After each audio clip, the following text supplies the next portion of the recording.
Alors, quand j'invite Mathias Dewatripont, Mathias est professeur à l'Université libre de Bruxelles. Et donc, voilà, donc Mathias, floor is yours.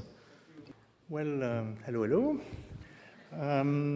Thanks a lot for this invitation to this wonderful event in this prestigious place and to discuss a wonderful report. So, Philippe suggested that I focus on one important sector of the economy and discuss the relevance of the Draghi report here. And so this is what I will do. So talk about pharma. Now, as you know, of course, pharma is a key market in the economy in size, fourth largest in the world in terms of net sales. In terms of gross domestic product, 5% of EU value added to the economy from all manufacturing. In terms of employment in the EU, almost 1 million people directly employed by the sector last year, up for a bit less than 700,000 in 2008, so 15 years before. And of course, it's a sector of geostrategic importance. Think of COVID vaccines, so it's important. Now, some pieces of good news. In contrast to big tech, where we look a bit pathetic in comparison to the US and gradually China, the EU is much stronger these days in this sector in terms of net exports, in terms of manufacturing base for medicines under patent, in terms of top publication. So that is good. However, the trend is less good. And as the report documents, the EU is falling behind in the most dynamic segments of the market, biologicals, which is indeed a market that has grown in terms of sales by 150% from 2012 to 2022, which is 3 times the total market growth, which has only been 50%. And also in the orphan medicines case, where sales have been multiplied by 24 in that same period. And also on medicines based on genes, tissues, and cells, advanced therapy medicinal products, categories which often overlap. So we should not, as I say, we are strong globally, but in those segments we should worry. And the problems are a bit the same as those identified in general by the report. And let me even put aside the AI challenge, because of course AI is not an area where we excel compared to the US. And you know, at some point there was a world leader in mobile telephones, and it was called Nokia. And then Apple came. And you know, there is a car industry, which is not bad in Europe, and then Tesla came. And so, you know, precision medicine and AI-helped medicine is something that's coming to us.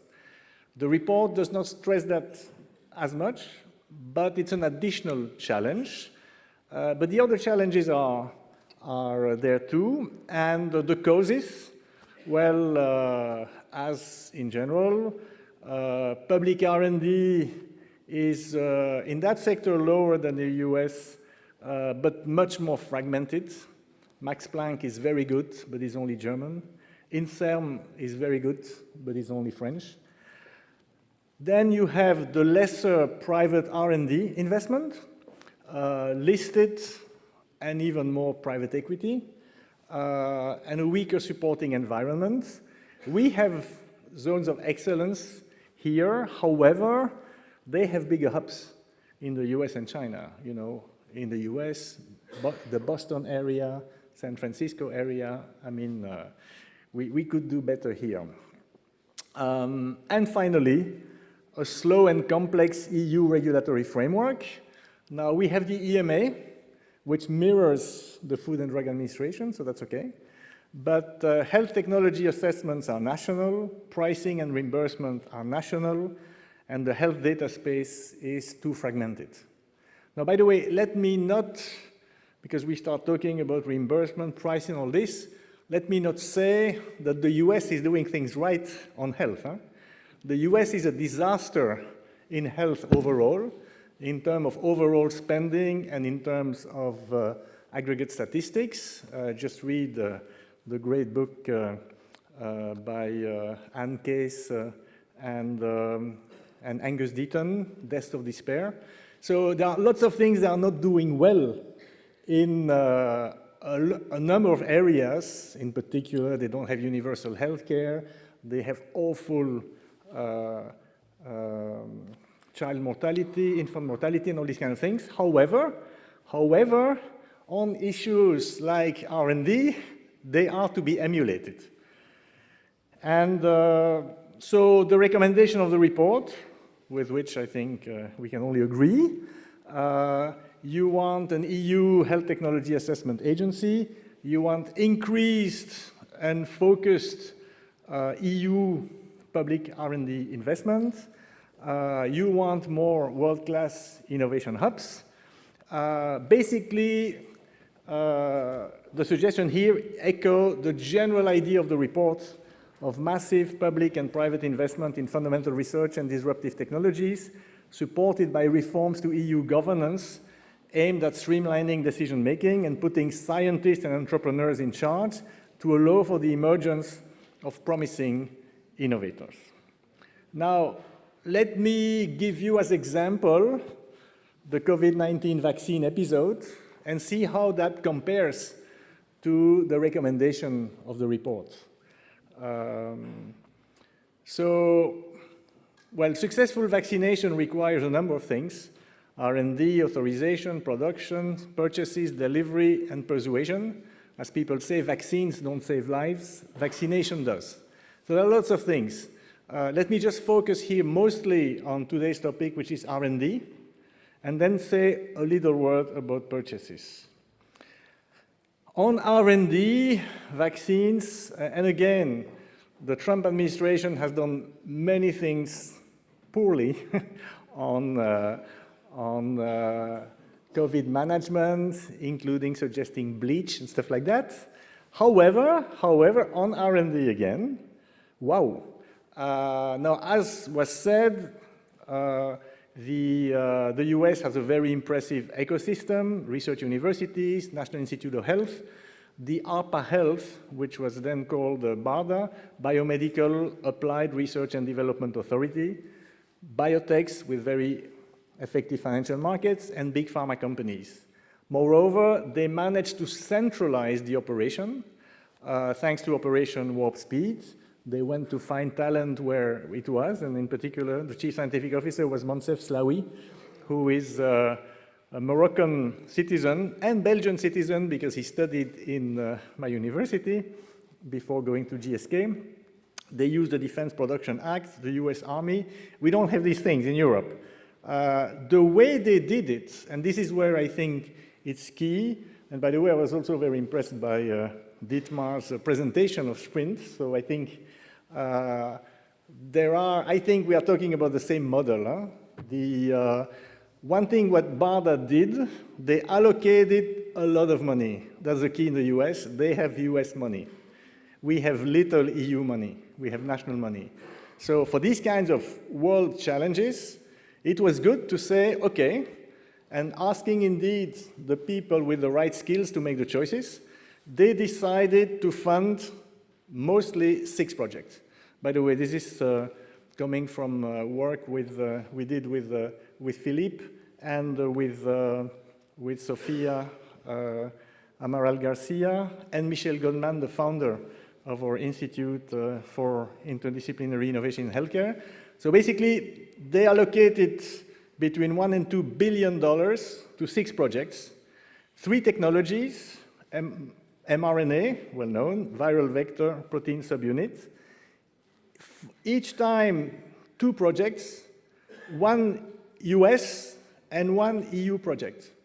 So mRNA was Moderna, but also BioNTech, which is a German firm, that then teamed up for production later on with Pfizer, but it was the BioNTech. You know, people in vaccine, they don't talk about the Pfizer vaccine, they talk about the BioNTech vaccine.